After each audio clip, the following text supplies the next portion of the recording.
If you are drowning in conflicting advice after a serious diagnosis, I'll walk you through the 5 questions I believe every person living with chronic or serious illness should ask before beginning something new.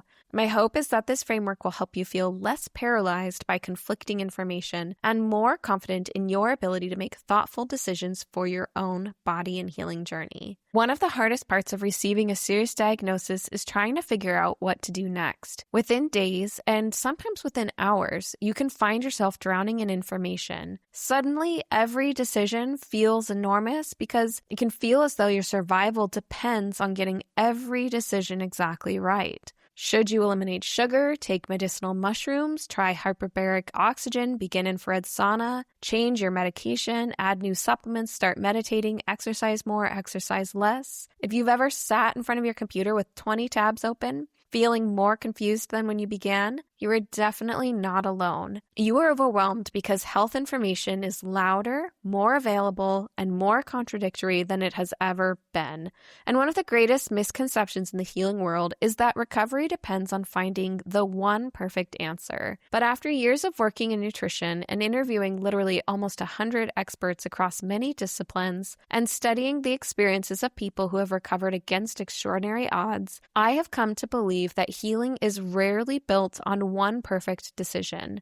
It is more often built through many small, thoughtful decisions made over time. And learning how to make those decisions may be one of the most important skills you develop during your healing journey. One of the ideas that helped me make peace with the confusing world of health information is the old story of several blindfolded people standing around an elephant. None of them has ever seen an elephant before, and each person is asked to describe what it looks like based only on the part they can feel. So one touches the trunk and says the elephant is like a snake. Another touches the tail and says the elephant is like a rope. Someone touches the leg and insists an elephant is like the trunk of a tree. Another touches the ear and describes something broad and flat and circular. They are all describing something different. Each is describing the part of the elephant they have been able to experience. The health world often works in a similar way. Every practitioner has an area of expertise shaped by what they have studied,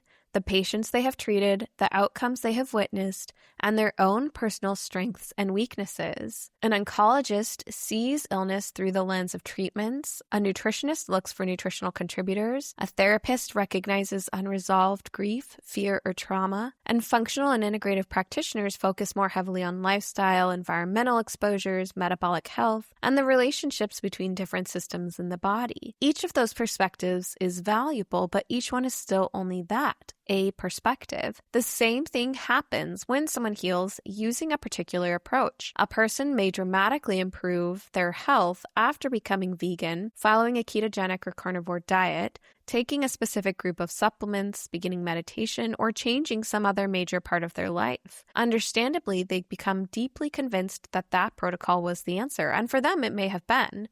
The danger comes when this helped me turns into this helps everyone. What worked for that person may have been exactly what they needed. It may have corrected a deficiency, reduced a specific exposure, or addressed something central to their illness. But another person may have a very different set of needs, even if the diagnosis looks similar on paper. Practitioners can develop blind spots for another reason as well. They don't always learn what happened to the people who didn't improve. When a protocol is working, a patient is likely to stay, return for follow-up visits, and share the progress they are making. But when it is not working, that person may simply stop scheduling appointments. They may try another practitioner, abandon the program, or move on without ever explaining why. So the original practitioner may continue seeing the success stories while losing contact with the people who struggled, experienced side effects, or failed to improve. Over time, this creates the impression that an approach works for nearly everyone, when the practitioner may simply no longer be hearing from the people whom it did not work for. All of us are influenced by what we have personally seen and what we have not been able to see. What's important is to leave room to learn from someone's expertise without assuming they can see the entire elephant. Very few healing decisions come with absolute certainty, but you can still learn to make wise, informed decisions in the presence of uncertainty. Over the years, I have found myself returning to 5 questions whenever I encounter a new diet, supplement, treatment, protocol, or therapy. These questions can help you avoid chasing hype, reacting impulsively, or handing your authority to the most persuasive voice in the room. The first question is, does this address something relevant to my condition? Before you can evaluate a new therapy, you need to understand the condition you are trying to influence. This means gaining enough clarity about your diagnosis to answer several basic questions. What is happening in your body? What systems are being affected? What factors may have contributed to the illness or are still helping to drive it? What is currently making the condition worse? And what would need to improve for your body to function better? Become the expert in your own health. Once you understand the problem clearly, you can evaluate a new therapy through that lens. Ask the person recommending it to explain exactly what the therapy is supposed to do. Then ask the most important question: would doing that thing actually matter for my condition? A therapy may have genuine benefits and still be irrelevant to the problem you are trying to solve. You're looking for a clear connection between the therapy and your actual needs. Once you understand what a therapy is supposed to do, the second question is, what makes us believe it can actually do that? And in medical research, the gold standard is generally considered a randomized controlled trial. In a well-designed randomized controlled trial, participants are randomly assigned to receive either the treatment being studied or a comparison, such as standard care, a placebo, or another treatment. Researchers then examine whether the people receiving the intervention experience better outcomes than those in the comparison group. Randomization helps reduce the influence of other differences between participants, making it easier to determine whether the treatment itself contributed to the result. These trials are especially valuable when we want to know whether an intervention is effective and reasonably safe for a larger group of people. But even the gold standard has limitations. A study may last only a few weeks or months. It may exclude people who are older, medically complex, taking multiple medications, or living with several conditions at once. It may test one treatment in isolation, even though real healing journeys often involve nutrition, movement, sleep, stress regulation, community, and other changes happening together.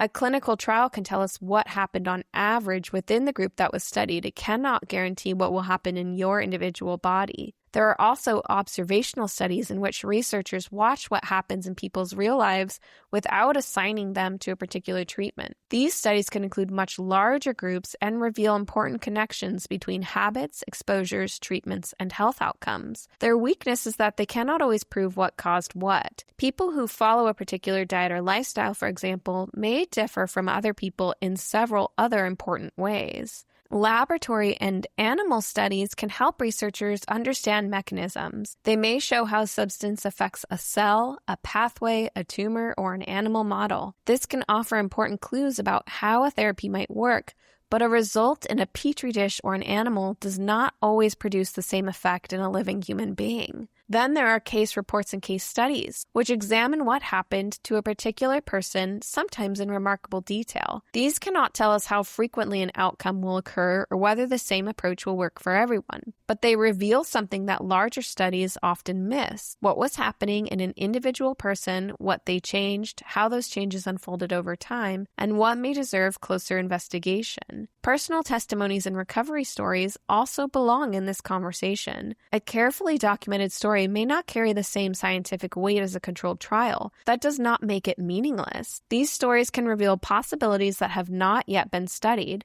identify practices that repeatedly appear in people's healing journeys, and help us ask better questions about why some people heal differently than expected. So, when you are evaluating the evidence for a particular treatment or protocol, you're not simply asking, has this been proven, yes or no? You're asking things like, has it been tested in people? How large and well-designed was the research? Were the participants similar to me? Does the evidence show that the therapy changes meaningful outcomes or only a laboratory measurement? Have skilled practitioners seen consistent benefits in real patients? And are there credible, detailed recovery stories that point towards something worth exploring? exploring. The third question is, what are the risks, costs, and trade-offs? When we desperately want something to help, it's easy to focus entirely on the possible benefit, but thoughtful decision-making also requires asking what the intervention could cost you.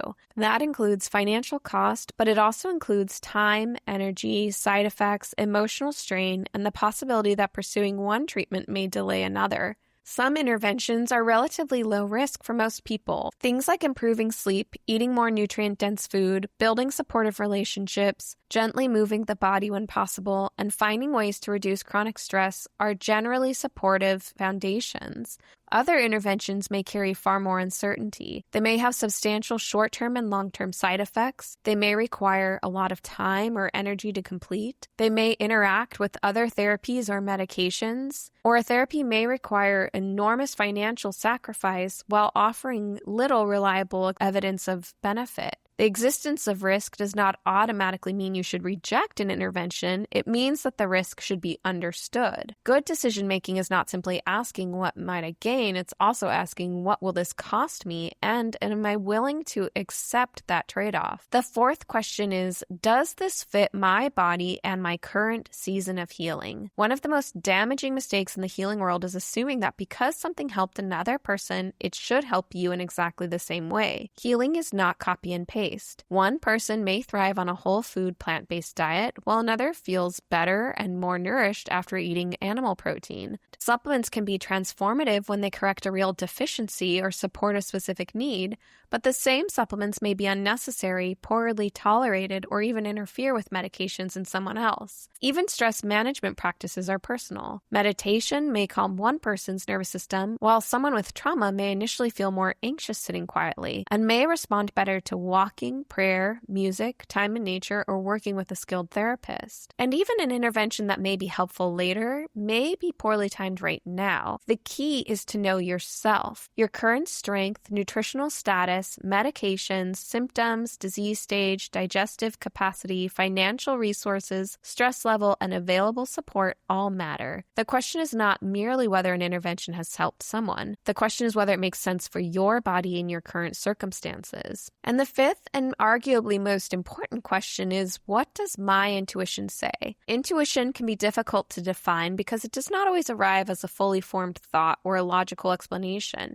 It is often a deeper sense of knowing that appears before the conscious mind can explain how it reached that conclusion. Sometimes intuition comes from subtle details you have already noticed without realizing it. Most often a change you felt in your body as you considered a decision. For some people, intuition is experienced as spiritual guidance, a quiet inner prompting, a persistent thought, a sense of peace, or the feeling that they are being led towards or away from something. However you understand its source, intuition deserves to be heard, but it also needs to be distinguished from fear, desperation, and wishful thinking. Fear is usually urgent. It may say, you have to do this right now or you'll lose your chance. It imagines the worst possible outcome and makes you feel as though you cannot pause, ask questions, or consider alternatives. Desperation may say, this has to be the answer because I cannot bear the possibility that there is no clear answer. It can make an expensive, extreme, or poorly supported promise feel irresistible because the promise itself offers temporary relief. And wishful thinking may say, I want this to work so badly that I'm going to overlook the risks, the unanswered questions, or the parts of the story that do not add up. Intuition has a different quality. It's quieter and steadier. It may feel like a persistent sense that something fits, that a practitioner is trustworthy or not trustworthy, or that an approach deserves further exploration. It may also appear as a subtle hesitation that remains even after someone has given you every logical reason to proceed. Your body often participates in that inner guidance. As you imagine saying yes or no to something, you may notice that your breathing becomes easier and your muscles relax. Or you may feel constriction, uneasiness, or a sense that you want to pull away. These responses are worth noticing. That is why recognizing intuition often requires creating a little space around the decision. When possible, step out of the doctor's office, away from the sales page, conversation, or flood of information. Give yourself time to calm down and settle. Take a walk, pray, meditate, journal, sit outside, or talk with someone who can listen without telling you what to choose. Then return to the question when you are no longer in the most intense part of fear. Intuition is not infallible. None of us hears that inner voice perfectly all the time, especially if we're frightened or overwhelmed. But intuition is an important form of information, and it becomes more trustworthy when it is paired with self-awareness rather than urgency. As I've interviewed practitioners and studied healing approaches over the years, I've noticed certain warning signs that repeatedly appear when advice is driven more by hype than wisdom. One of the clearest red flags to me is absolute certainty. Be cautious when someone promises that one treatment cures every disease, claims that everyone should follow the exact same diet, or insists that their approach is the only legitimate path. Another red flag is fear-based marketing. If someone spends most of their time convincing you that every other practitioner is dangerous or wrong, that you are filled with toxins, that you are rapidly running out of time, or that only their product can save you, take a step back, because fear narrows our thinking and makes us more vulnerable to manipulation. I also become cautious when someone dismisses every form of conventional medicine, or on the opposite side, dismisses every form of nutrition, lifestyle, emotional healing, or integrative care. Serious illness is rarely served well by rigid camps and blanket rejection. Other warning signs include refusing to discuss possible side effects, discouraging you from asking questions, pressuring you into an immediate financial decision, presenting testimonials as guaranteed proof, or implying that a poor outcome means you lacked discipline, faith, or the right mindset. I appreciate practitioners who explain their reasoning instead of simply issuing instructions. I respect people who acknowledge uncertainty and remain open to learning. I trust clinicians who discuss benefits, limitations, costs, and risks honestly. I value practitioners who welcome thoughtful questions and recognize that different patients may need different approaches. The people I trust most rarely sound as though they possess every answer. They are curious, remain teachable, continue studying, and are willing to change their position when better evidence or a patient's actual response tells them that they should. The next time you encounter a promising new healing idea, resist the pressure to decide immediately. Pause long enough to move through the 5 questions. And finally, give yourself permission to change your mind. Discernment does not mean making one decision and defending it forever. You're allowed to respond to new evidence, new symptoms, new circumstances, or a growing sense that something is no longer right for you. Your healing plan should evolve as you do. If you would like more support between episodes, I'd love to invite you to join my email newsletter. Each week, I share practical healing tools, reflections from the podcast, and encouragement for your healing journey. You can sign up through my website, therenegadenutritionist.com. If this episode helped bring clarity to you, please follow Renegade Remission and share it with someone who may be feeling overwhelmed by all the conflicting advice they're receiving. Stay tuned for our upcoming episodes, and as always, go be renegades.